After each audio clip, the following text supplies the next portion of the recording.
How does bladder anatomy make you prone to recurrent UTIs? Imagine your urinary system as a carefully designed plumbing network, but sometimes its structure can make certain people more vulnerable to repeated infections. The shape and features of the bladder and urinary tract play a big role in this. The bladder itself is a hollow muscular organ lined with a special layer called the urothelium, which acts as a protective barrier against bacteria. But this barrier can be compromised by injury, inflammation, or medical procedures like catheterization, making it easier for bacteria to invade and cause infections. Women are more prone to recurrent urinary tract infections, mainly because their urethra is shorter and located closer to the anus compared to men. This proximity makes it easier for bacteria from the gastrointestinal tract, especially Escherichia coli, to travel from the anus to the urethra and then into the bladder. The shorter distance means bacteria have less space to travel and can reach the bladder more quickly, increasing infection risk. The bladder lining, called the urothelium, is designed to protect against bacteria by producing mucus and antimicrobial peptides that help prevent bacterial adherence and invasion. However, if this lining gets damaged or inflamed, say from repeated infections, catheter use, or other injuries, it becomes less effective. When the barrier is compromised, bacteria can attach more easily and even invade bladder cells, forming protective communities inside the cells called intracellular bacterial communities. These communities shield bacteria from the immune system and antibiotics, making infections harder to clear and more likely to recur.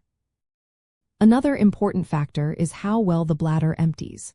When the bladder doesn't fully empty, bacteria can stay behind and multiply in the urine. Conditions like bladder outlet obstruction, nerve problems affecting bladder control, or diabetes can cause incomplete emptying or urinary retention.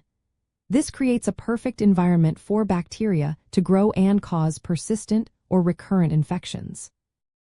The immune response inside the bladder also influences infection risk. The bladder epithelium releases immune signals and antimicrobial substances to fight bacteria.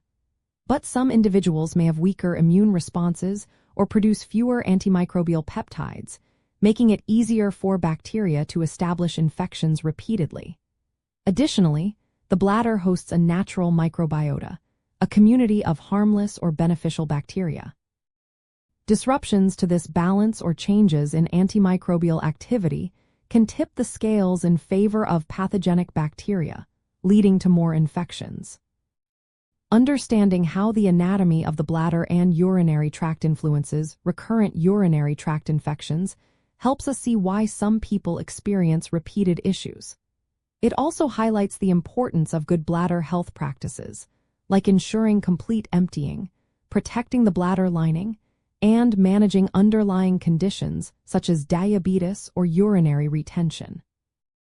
If you experience frequent UTIs, consulting a healthcare professional is essential to identify any anatomical or functional factors that might be contributing.